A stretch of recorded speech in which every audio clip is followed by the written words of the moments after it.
What's going on, guys, and welcome back to the channel. Welcome back to another video.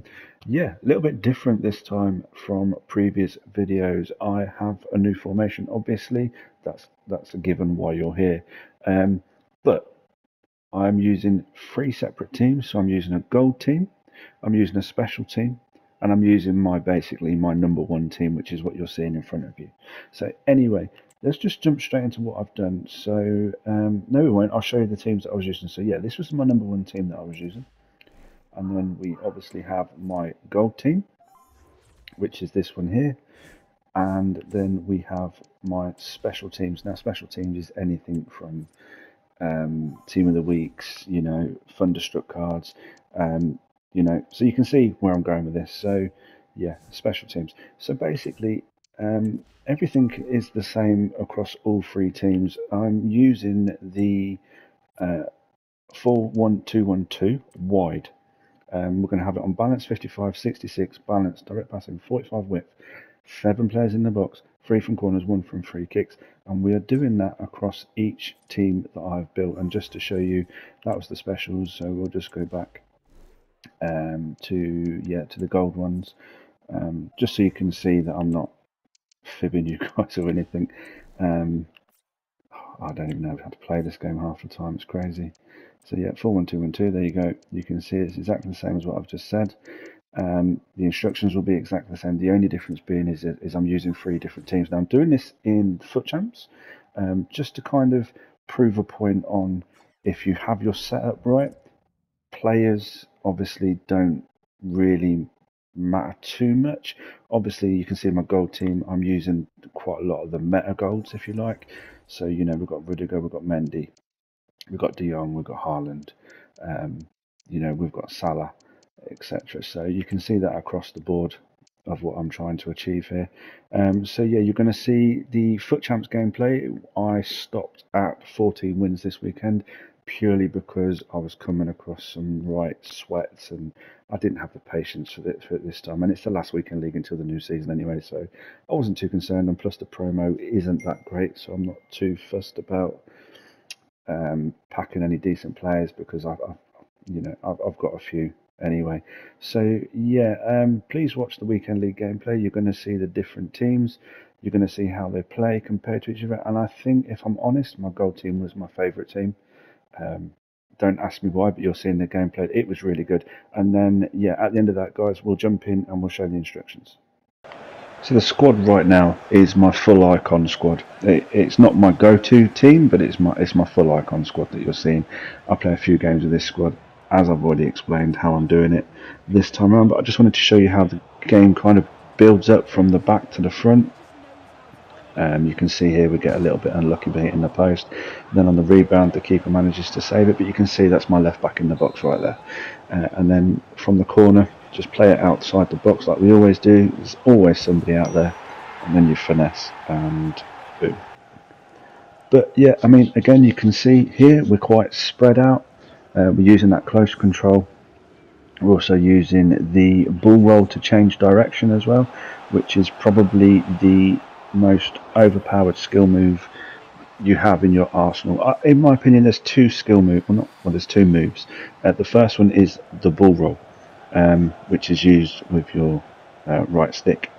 I use that personally to change direction, and for some reason the AI can't match the angles and stuff. So it's so overpowered, it's ridiculous.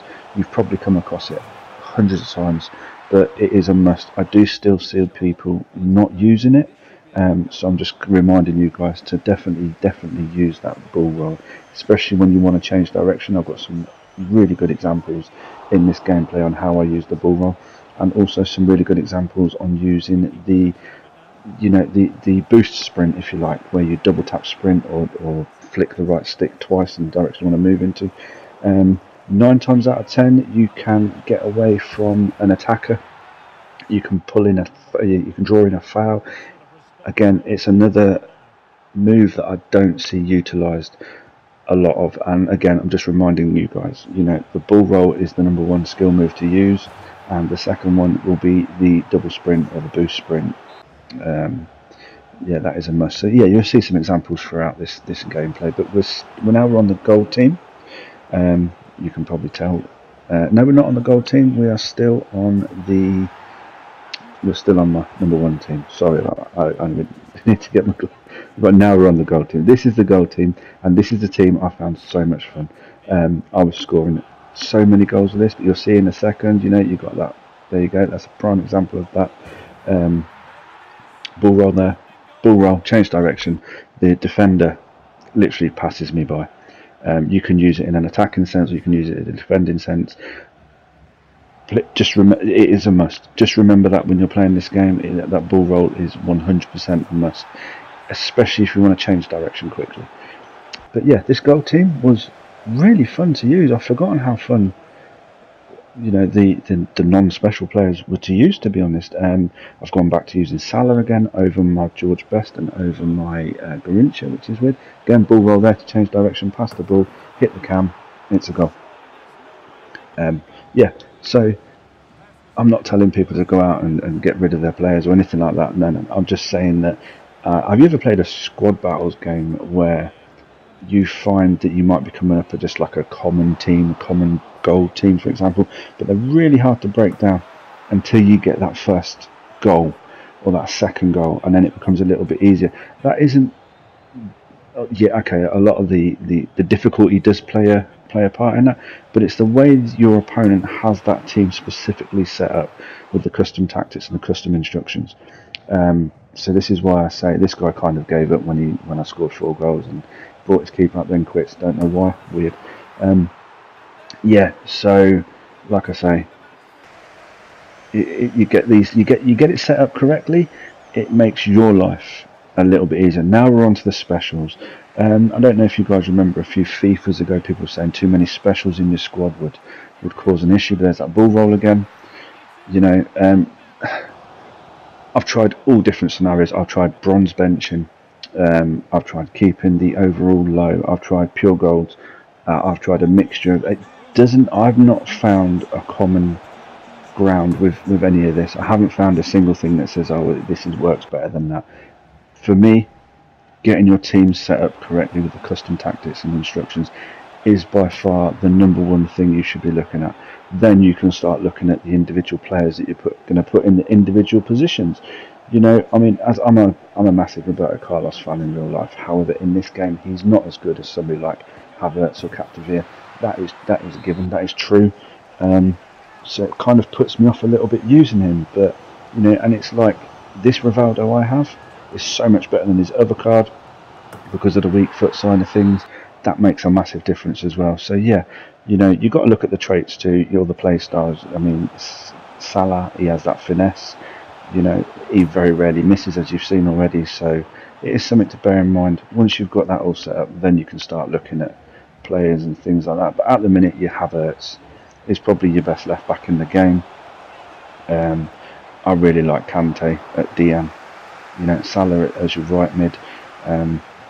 Haaland as well. He's a player that you can't dismiss. But yeah, you can see Salah is just scoring goal after goal after goal. It's crazy. Why I kept him out of my team, I do not know, because compared to Garrincha and Figo, he outscores them every time. Anyway, I'm going to stop chatting a load of nonsense and I'm going to jump straight into the instructions and how this was all set up. So yeah. As I was saying, the instructions are exactly the same across all 3 teams, but it's a little bit interesting, so please bear with me. So we've got the left back and right back on balance but overlap. Now the reason we have them on overlap is because we have the wide element RM on cut inside. So the element and RM are both on balance defence, cut inside, getting behind, getting the box for crosses. Now what this enables these players to do, it enables the left back to overlap the left mid, but the left mid will go more infield and vice versa. So effectively, you can have 6 players attacking at any given point. There is no way you are not finding somebody in the box with this setup. You will always find somebody in the box for a short pass or for a switch having this setup. And because you have these 3 sitting back, I mean the DM is on cut passing, they stay back while attacking and cover centre, is you're always going to have 3 players back. Now, hopefully you've watched the gameplay because you'll also notice that I have my cam on come back on defence, balance crossing runs. He will make up a two-man midfield. So effectively, again, I've said it before, you're defending in a 4-4-2. However, when you attack, you're attacking in a 4-1-2-1-2. However, you're going to have an overload in the midfield. You're going to have an overload in the box, which is what's going to get you the goals. So hopefully, yeah, you've watched that, and then the strikers, they're on balanced width, so you want them to move across the back four. If there's nobody else occupying that position, get in behind and stay forward. So we'll just run through that again. We've got the left back and right back on balance and overlap. We've got the LM and RM on cut inside, get in behind, get in the box for crosses. We've got the DM on cut pass and lane, stay back, cover centre. We've got the cam on come back on defence, and then we've got the two strikers, get in behind, stay forward. Now, this is a very interesting formation. It's a very versatile formation, and I've been loving this over the weekend league, and I had a lot of quitters. Again, hopefully you've watched the gameplay and you'll see that I had a lot of quitters because they found it really difficult to break me down. They didn't know if to go wide, they didn't know if to go narrow. So this is an anti-meta formation in my opinion, and the pros and the better players, if you like, are going to start picking up on this one very, very soon. Well, at least until the next patch. So anyway, hit that like button if you like what you see. Please subscribe if you haven't already. Would really appreciate it. And until next time, everybody, take care.